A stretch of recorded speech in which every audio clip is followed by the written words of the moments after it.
Suara gong terdengar menggema hingga ke seluruh desa. Suara gong yang dipukul itu pertanda bahwa ada seseorang yang telah meninggal dunia di sana. Beberapa pemuda yang sedang duduk-duduk santai terlihat saling berpandangan satu sama lain. "Ada orang mati," ujar salah satu pemuda yang tampak dengan mata melotot saat itu. "Kita pulang aja yuk."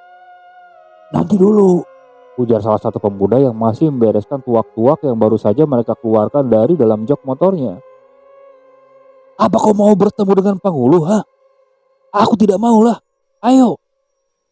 Mereka pun bergegas menaiki kendaraan masing-masing, lalu melaju untuk pulang. Setelah di persimpangan jalan, mereka pun akhirnya berpisah. Karena memang mereka tidak tinggal dalam satu desa.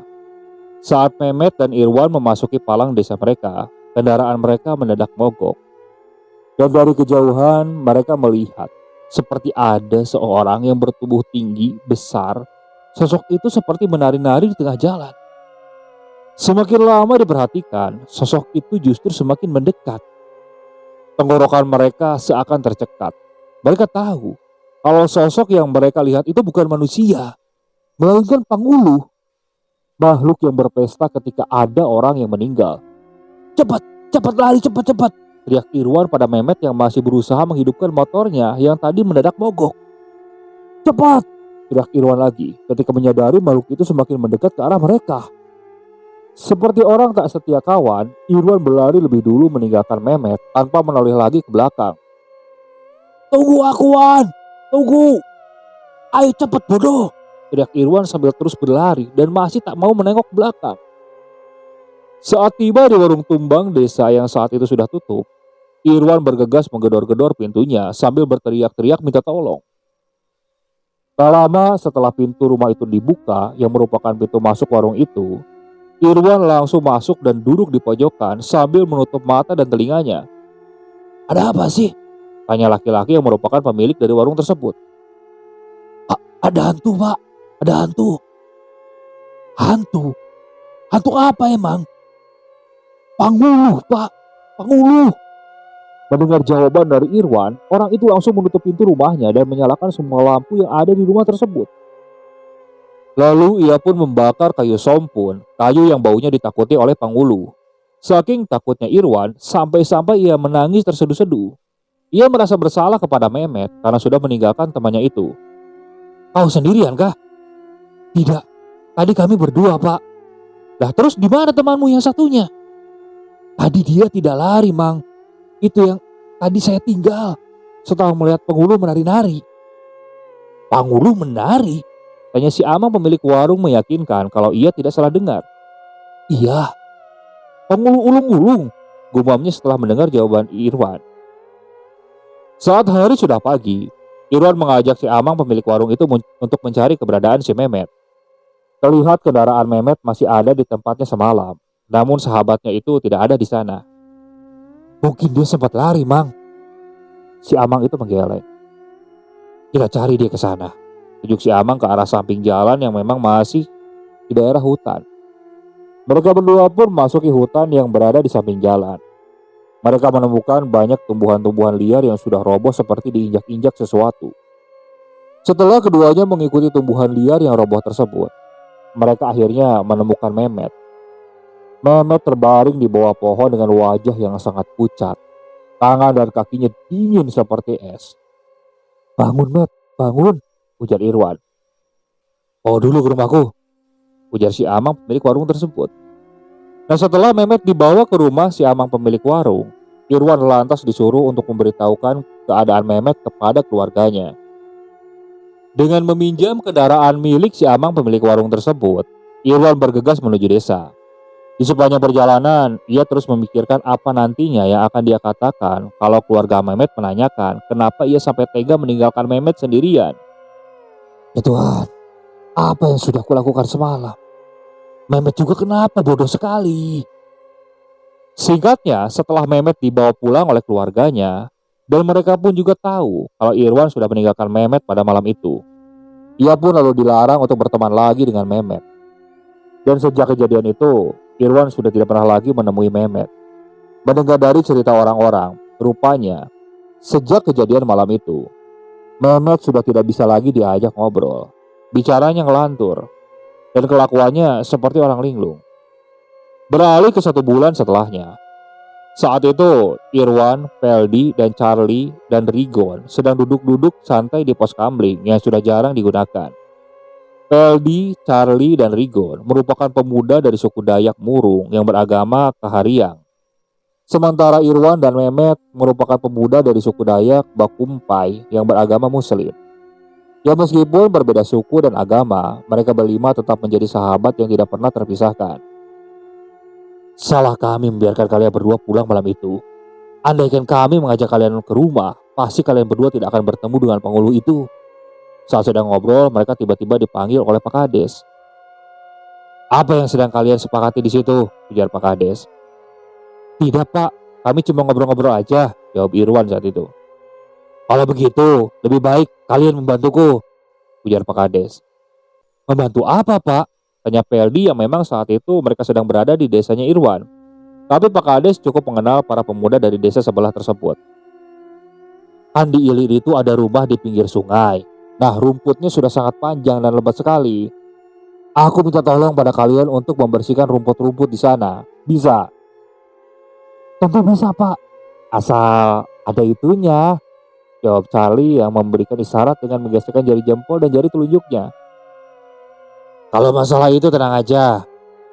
Yang pastinya rokok dan makanan dulu, ujar Pak Kades saat itu. Mereka diajak ke rumah yang dimaksud oleh Pak Kades. Rupanya di sana sudah disediakan berbagai peralatan untuk memotong rumput dan membersihkan area sekeliling rumah. Di belakang rumah tersebut merupakan sungai yang lumayan besar. Biasa digunakan oleh warga mandi dan pencuci. Kalian bisa mulai. Setelah menunjukkan apa saja yang harus dikerjakan, Pak Kades lantas berpamitan. Sepeninggalan Pak Kades, para pemuda itu pun mulai bekerja. Pak Kades itu sepertinya sudah tahu kalau kita ada di sini atau di desa ini, ujar Peldi. Tentu saja tahu. Orang kita di sini setiap hari, jawab Irwan. Untuk apa rumah ini, Wan? Tanya Rigon saat itu. Apa kau tidak lihat tulisannya? Sembari menuju ke arah papan bertuliskan puskesmas dan nama desa tersebut. Iya, aku lihat maksudnya itu. Rumah ini mau ditempati lagi, ha? Tanya Rigon. Iya, mantri yang baru kan akan tinggal di sini. Mungkin besok atau lusa mereka datang. Rigon, Charlie, dan Peldi mengangguk seraya memonyongkan bibirnya. Mereka bekerja dengan sungguh-sungguh hingga tak terasa hari sudah semakin sore. Makanan dan minuman yang dijanjikan oleh Pak Kades pun sudah 2 kali diantarkan oleh Rahim yang merupakan anak dari Pak Kades itu sendiri. Bahkan jadi enak kalau dipandang kalau bersih gini, ujar Pak Kades tersenyum puas ke arah para pemuda tersebut. Pak Kades memberikan sejumlah uang kepada mereka. Saat mereka akan pergi, Pak Kades memanggil Irwan. Wan, besok tolong temani Rahim menjemput keluarga pemantri ya. Oh iya, kira-kira jam berapa Pak? Mereka itu sampainya di pelabuhan sore juga.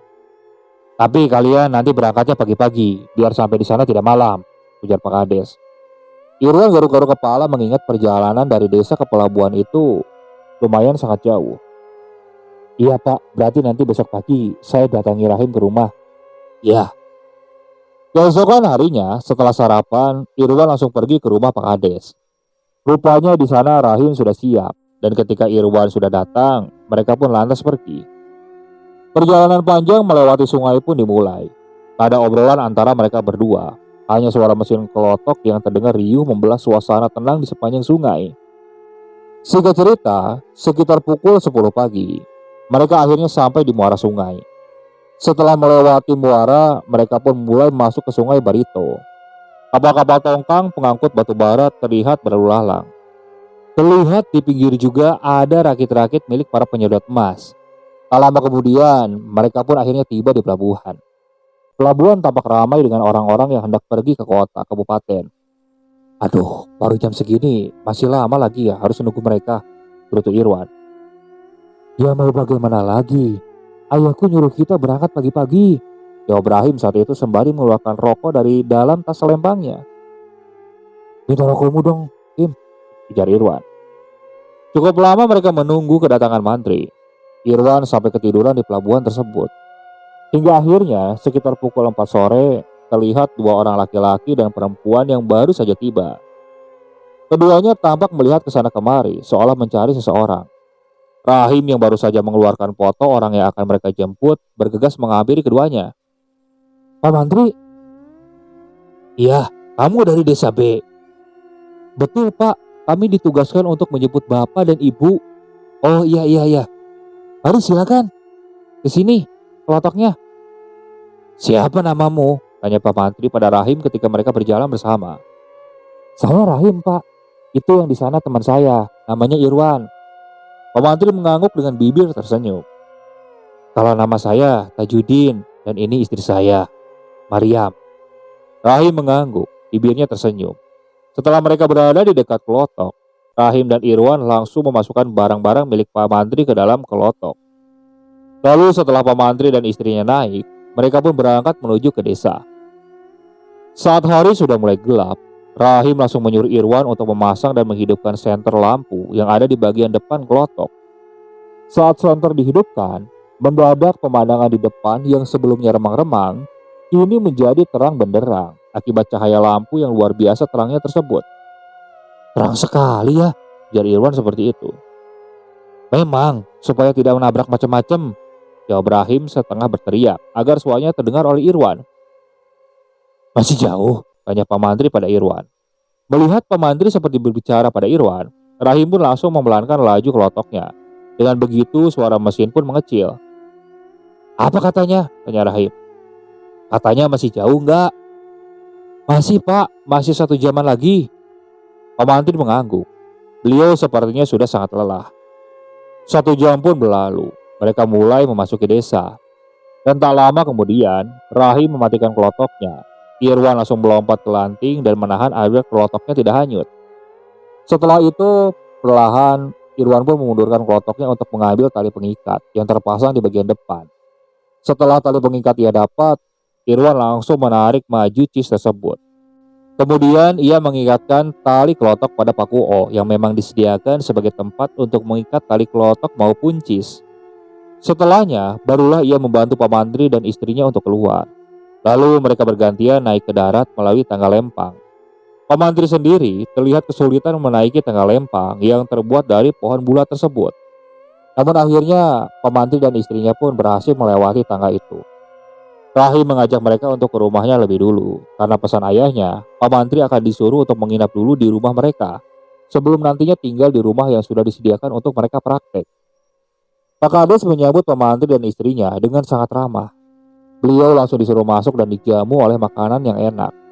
Sementara Rahim dan Irwan disuruh untuk menaruh barang bawaan Pak Mantri ke dalam kamarnya yang sudah disediakan.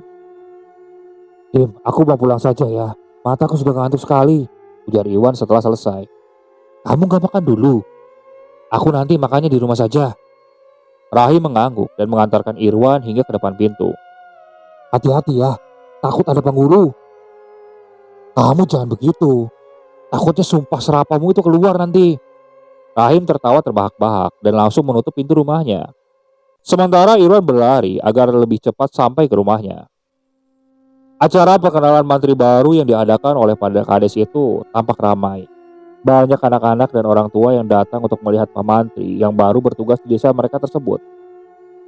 "Bagaimana Pak Mantri?" tanya Pak Kades saat mereka mengantarkan ke rumah sekaligus tempat praktek yang sudah disediakan. "Wah, bagus Pak, sudah rapi sekali. Saya tinggal ngisinya saja ini ya," jawab Pak Mantri sambil tersenyum. "Syukurlah kalau Pak Mantri memang senang. Silakan Pak, istirahat dulu. Nanti kalau ada apa-apa, datangi saya saja," ujar Pak Kades sebelum berpamitan pulang. Malam itu tidak seperti biasanya. Cuaca terasa sangat dingin, menusuk hingga ke tulang. Padahal malam itu cukup cerah dan tidak ada tanda-tanda mau hujan. Kata orang-orang tua di desa, cuaca seperti itu disebut dengan angin orang mati, yang artinya akan ada yang meninggal dalam 24 jam setelah terasanya angin tersebut.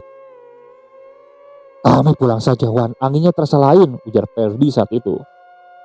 "Lebih baik kalian tidur di rumahku saja, gak usah pulang. Takutnya terjadi seperti yang waktu itu kami alami," ujar Irwan saat itu. "Karena ini seperti angin orang mati, dinginnya seperti ketulang," sambung Irwan. Mereka saling berpandangan. kemudian mengangguk, dan setelahnya mereka bertiga diajak Irwan untuk pulang ke rumahnya yang berjarak lumayan jauh kalau dari pos kambing tersebut. Semenjak kejadian yang ia alami bersama Mehmet, Irwan memang sudah tak mau lagi kelayapan keluar desa jika sudah malam hari. Dan sekarang teman-temannya dari desa sebelah itulah yang datang dan selalu berkumpul. Keesokan harinya benar saja, dari masjid terdengar siaran pemberitahuan kalau ada orang yang meninggal. "Mia istrinya Tapau itu kah, Mah?" tanya Irwan pada ibunya yang sedang memasak sarapan di dapur. "Iya, memang siapa lagi? Hamil tapi seperti orang tidak hamil. Kesana kemari tidak bawa persiapan dan membawa penangkal makhluk halus yang biasa dibawa orang hamil di pedalaman sana. Saat dinasehati, dia selalu bilang, 'Saya tidak percaya tahayul.'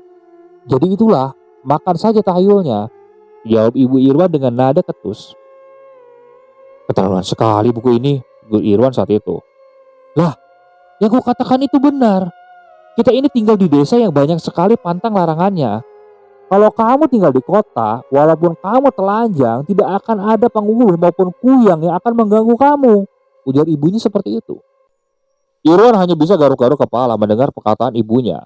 Ya walaupun cara ibunya berbicara itu sedikit kasar, tapi semua yang dimaksudkan ibunya itu memang bertujuan untuk menjaga diri, agar tidak menganggap remeh hal-hal yang di luar nalar seperti penghulu maupun hal lainnya. "Bangunkan teman-temanmu itu, ajak mereka makan. Aku mau pergi dulu ke Mia." "Iya bu." "Ayah kemana?" tanya Irwan seperti itu. "Mandi ke sungai." Nah setelahnya, ibunya Irwan ini pergi. Mereka pun makan bersama-sama.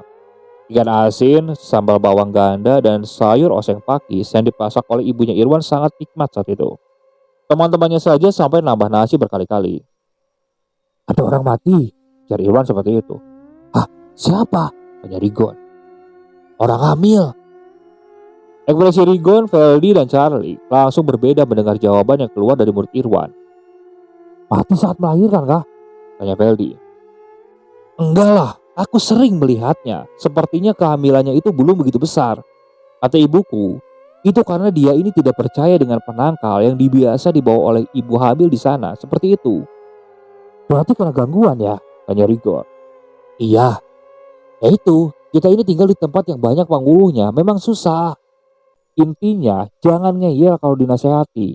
Selagi nasihat itu bagus, turutin saja. Karena beda daerah, beda juga pantangan dan larangannya," ujar Charlie berkata. "Benar katamu itu.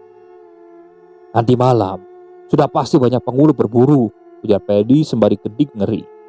"Sudah jelas itu," jawab Irwan menegaskan. Malam harinya, saat mereka sedang makan malam, Irwan bertanya, "Dia meninggal kenapa, Bu?" tanya Irwan kepada ibunya. "Katanya darahnya tidak mau berhenti keluar setelah ia buang air kecil malam itu." "Kena gangguan penghulu itu," ujar ayahnya Irwan. "Iya, katanya dia berteriak saat didatangi oleh suaminya. Dia bilang ada yang menggigit kelaminnya, dan setelah itulah darah tidak mau berhenti keluar." Irwan begitu ngeri mendengar cerita dari ibunya. Tiba-tiba terdengar seperti ada sesuatu jatuh di atap rumah, lalu berlanjut seperti suara mirip kerbau di belakang dapur. Tenggorokan Irwan seperti tercekat nasi yang hendak ia suap. Ia letakkan kembali dalam piring. "Bu, jangan takut. Mereka tahu kalau kamu takut. Nanti kamu malah ditakut-takuti mereka," ujar ayah Irwan berkata. Ya. Di Peruk Jauh ramai acara dangdutan ya," ujar Irwan berusaha mengalihkan pembicaraan. "Acara apa?" "Orang dangdutan, ditambah banyak yang jual makanan." Ayahnya langsung menghela napas panjang menatap Irwan. Ia tahu kalau apa yang dikatakan Irwan itu hanya alasan saja supaya ia tidak dianggap takut. Lagi-lagi terdengar suara seperti ada yang melompat-lompat di atap rumah mereka, hingga membuat Irwan langsung merapatkan tubuh pada ibunya. Dan saat itu, ayahnya langsung memarahi Irwan supaya tidak takut. Tak berapa lama suara itu langsung menghilang. Malam itu, Irwan sengaja tidur di depan kamar orang tuanya, sebab pengalamannya bersama Matt itu benar-benar membuatnya takut setengah mati. "Amang Iyai ditemukan di bawah pohon getah yang sudah dalam keadaan tubuh setengah kaku, seperti stroke. Orang-orang yakin kalau beliau habis diserang penghulu saat sedang menuri atau menyadap." ujar Bani. Waduh, kenapa? Anaknya tidak ada yang melarang orang tua itu untuk menyedap karet. Padahal mereka tahu sendiri kalau di kampung sedang ada yang meninggal, ujar ayahnya Irwan. Kata anak-anaknya sudah dilarang, Mang. Tapi beliau hentang keras kepala dan mereka memaksa untuk pergi ke kebun karet. Irwan yang dari tadi menguping di balik pintu pun bergidik ngeri. Mendengar ada serangan penghulu lagi membuat Irwan semakin ketakutan. Lalu bagaimana keadaannya? Sudah dibawa ke rumah sakit di Muara Tewek. Paling saat ini masih dalam perjalanan. Saat Irwan sedang membeli rokok di warung, ia pun mendengar kalau Ucu atau Bibi pemilik warung semalam juga mendapat gangguan dari penghulu. Yang kulihat semalam itu tergiling berputar-putar di tanah, lalu naik ke atas pohon. Dia berayun-ayun di dahan. Ceritanya pada salah satu ibu-ibu yang sedang membeli beras di sana. Penghulu semakin menjadi-jadi di sini. Setelah kematian Ulak Sudin, biasanya almarhum itu yang memburu penghulu. Bahkan banyak penghulu yang mati karenanya. Hingga pas pulang, Irwan pun bertanya kepada ayahnya.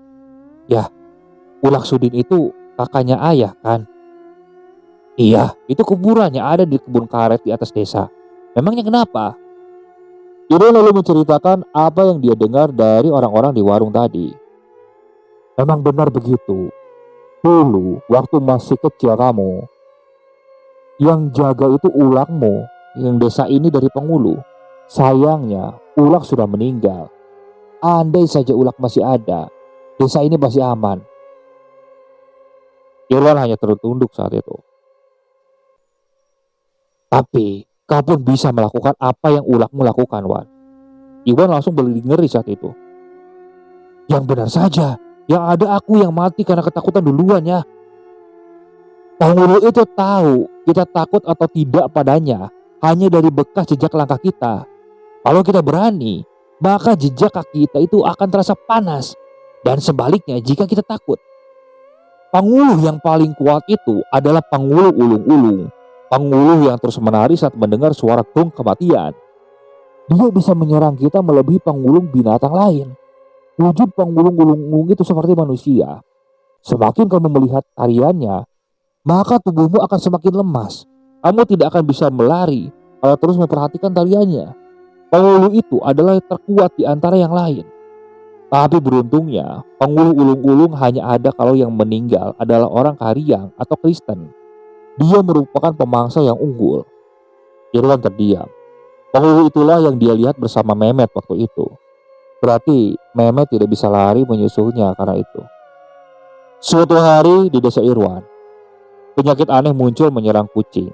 Satu persatu, kucing peliharaan warga ini mati secara mendadak. Dan setelah kucing di desa itu tidak ada yang tersisa, penyakit aneh itu kemudian menyerang kucing-kucing di desa lain. Kucing-kucing mati mendadak seperti itu berulang kali hingga di tahun 2004 bulan 1. Tak ada yang tahu penyakit apa yang menyerang kucing-kucing tersebut, karena memang di sekitar sana tak ada klinik khusus untuk hewan. Orang-orang hanya menerka-nerka kalau kucing-kucing tersebut mati karena virus atau penyakit yang hanya bisa menularkan pada sesama kucing saja. Karena ayam dan hewan-hewan lainnya tidak berdampak penyakit aneh tersebut. Banyak betul orang-orang yang nanti berobat di tempat pemanti itu ya, ujar Peldi saat itu. Iya, banyak anak-anak terkena muntaber, jawab Irwan. Wah, bahaya sekali itu, saut Rigon. Di tempat kalian bagaimana keadaannya? Tanya Irwan pada ketiga sahabatnya itu. Babi peliharaan kami banyak yang mati mendadak. Makanya sekarang makanannya diganti dulu supaya babinya tidak terkena penyakit yang mungkin berasal dari makanan, ya Charlie. Ada apa sebenarnya ya? Kenapa banyak binatang-binatang yang mati? Ujar Irwan. Entahlah Wan, mungkin karena sekarang sedang musim penyakit, ujar Peldi. Semoga saja desa kita ini lekas sembuh ya, ujar Rigon yang ditanggapi dengan anggukan oleh ketiga sahabatnya. Berita kematian kembali disiarkan melalui masjid. Suara dari tua masjid menggema hingga ke seluruh desa yang memang tidak terlalu besar tersebut. Kali ini yang meninggal adalah anak kecil yang sempat dilihat oleh Irwan berada di puskesmas desa kemarin. Dan tak lama kemudian disiarkan kembali berita kematian. Dan ini sangat membuat Irwan terkejut. Sebab yang meninggal adalah Mehmet. Mehmet sahabat Irwan telah meninggal dunia. Mehmet, gumam Irwan tak percaya. Belum lagi hilang rasa kaget bercampur tak percaya. Lagi-lagi dari masjid kembali mengumumkan berita kematian 3 kali berturut-turut dengan 3 nama yang berbeda-beda. 3 orang telah meninggal dunia di hari yang sama di desa itu. Irwan terduduk lemas. Ada apa ini? Kenapa? Apa ini hanya kebetulan? Atau masih ada hubungannya dengan penghulu? Segelintir pertanyaan mulai memenuhi benak Irwan. Kamu siap-siap ikut ayah untuk membantu menggali kubur. Orang-orang pasti kesulitan karena ada 3 sekaligus yang meninggal di hari yang sama, ujar ibunya Irwan saat itu. Aku akan membantu ke rumah Mehmet. Gak usah ke sana. Bantuanmu juga pasti tidak akan diterima, ujar ibunya melarang. Tapi Bu, jangan keras kepala. Kamu tidak ingat bagaimana mereka menyalahkanmu apa yang terjadi pada Mehmet, ha? Padahal itu bukan sepenuhnya salahmu. Kamu sudah mengajaknya lari, tapi dia tidak menghiraukannya kan? Irwan terdiam. Ia akhirnya mengangguk menuruti perkataan ibunya. Hari itu tampak benar-benar sibuk dengan 3 kali acara pemakaman. Entah kenapa mereka meninggal. Benarkah yang kudengar itu, Wan? Tanya Peldi mewakili 2 sahabatnya yang baru saja tiba di rumah Irwan malam itu. Iya, aku tak kesana karena dilarang ibuku, kata Peldi, Charlie, dan Rigon tampak berkaca-kaca. Mereka terlihat begitu sedih dengan meninggalnya Mehmet. Terlebih lagi, Irwan yang terus menyalahkan dirinya dengan apa yang menimpa Mehmet hingga membuatnya meninggal. Kamu tak bisa menyalahkan dirimu sendiri, Wan. Kita semua bersalah dalam hal ini. Dan aku yakin, Mehmet tak menyalahkan kita. Semuanya terjadi tanpa kita duga. Tiba-tiba terdengar dari jalan depan rumah, orang-orang berlarian melewati rumah Irwan. Peldi yang saat itu duduk di depan pintu langsung berdiri untuk memeriksa apa yang membuat orang-orang itu berlari. Ternyata ada kebakaran. Kebakaran! Teriak Peldi membuat teman-temannya langsung bergegas menghampirinya. Nyala api semakin besar. Orang-orang berusaha memadamkan api dengan cara manual tanpa bantuan damkar. Mereka bergotong royong membentuk barisan dengan cepat menimba air dari sungai untuk disiramkan ke api. Jantung Irwan seakan berhenti kalau melihat api yang berbentuk seperti wajah tengah tersenyum. Beberapa kali Irwan mengusap matanya. Namun api itu berbentuk wajah itu masih tepat ada di atap rumah yang terbakar. Kalian lihat api itu? Bentuknya mirip dengan wajah yang menyeringai, ujar Irwan menunjuk ke arah api. Tetapi teman-temannya ini tak ada yang melihat. Hanya Irwan saja yang melihat hal itu. Ada apa-apa? Ayo cepat bantu mereka, ujar Peldi. Mereka ikut membantu orang-orang untuk memadamkan api. Dan berkat kerjasama hebat warga di sana, api pun berhasil dipadamkan. Beruntungnya, rumah di sana tidak saling berdekatan, jadi api tidak mudah menyebar. Anakku masih di dalam. Isak seorang perempuan terisak dengan keadaan tubuh yang lunglai. Entah apa yang memasuki Irwan, ia yang semula penakut itu malah langsung masuk ke dalam rumah yang baru saja dipadamkan tersebut. Beberapa balok yang tadi sempat dilahap api roboh begitu Irwan menginjak lantainya yang sudah rusak. Irwan langsung jatuh tertimpa balok-balok dan membuat teman-temannya berteriak memanggil namanya. Irwan, bodoh, kenapa kamu masuk situ? Ujar teman-temannya. Akhirnya ketiga teman Irwan dan orang-orang yang tadi membantu memadamkan api masuk dengan hati-hati ke dalam rumah tersebut. Mereka melihat Irwan yang duduk di antara reruntuhan sambil menangis terisak. Di depannya terlihat jenazah yang sudah tidak bisa dikenali akibat terbakar. Irwan diangkat oleh ketiga temannya. Mereka memaksa Irwan untuk keluar. Sementara korban kebakaran tunggal tersebut dibantu warga untuk dikeluarkan. Entah apa penyebab kebakaran itu. Dan setelah kejadian kebakaran tersebut, Irwan nampak sangat jauh berbeda. Bahkan dengan teman-temannya saja, Irwan kini mulai menjauh. Wan, teriak Charlie yang saat itu melihat Irwan baru saja keluar dari hutan yang berada di samping jalan menuju desa. Namun Irwan hanya menoleh sesaat, lalu kemudian melanjutkan perjalanan. Wan, kamu kenapa, ha? Kenapa kamu menghindar begitu? Apa kami punya salah padamu? Ujar Charlie yang saat itu sudah berhasil menyusul Irwan. Kalian tidak salah apa-apa padaku. Aku hanya tak ingin diganggu saja. Charlie menundukkan alis mendengar jawaban Irwan yang tak biasa tersebut. Ada yang sesuatu yang kau sembunyikan, ha? Tanya Charlie. Ya, dan kalian tak perlu terlibat dengan apapun yang aku lakukan.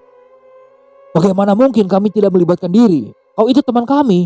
Apapun yang sedang kau lakukan, kami akan membantumu. Aku tidak perlu bantuan. Aku akan menuntaskannya sendiri. Sebaiknya kalian menjauh dariku, ujar Irwan sebelum akhirnya kembali masuk ke dalam hutan. Charlie yang saat itu sedang mengendarai motor tentu tidak bisa mengejar Irwan masuk ke dalam hutan. Ia hanya memandangi Irwan sambil terus menggeleng-geleng kepala. Sebenarnya ada apa dengan Irwan, Mang? Tanya Peldi, Charlie, dan Rigon bersamaan.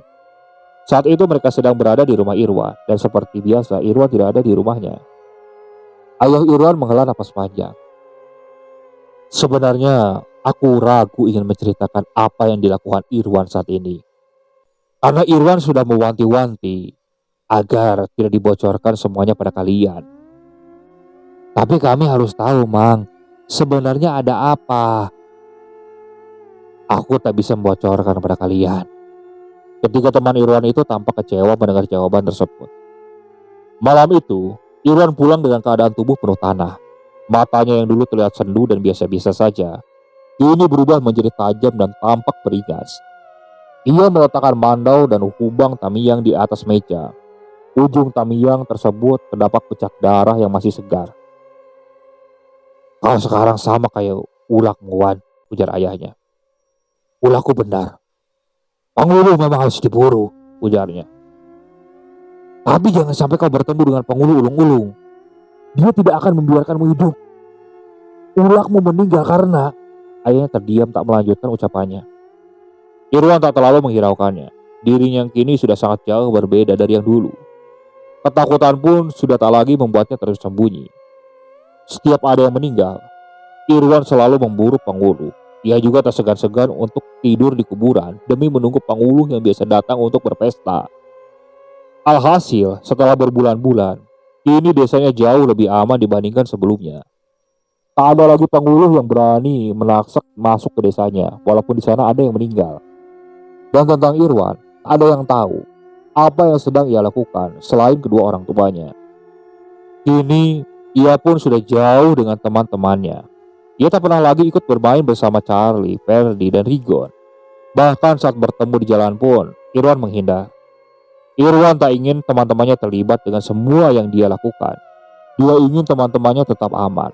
Kehidupannya sebagai pemburu penghulu sangat berisiko. Apapun bisa saja terjadi padanya sewaktu-waktu.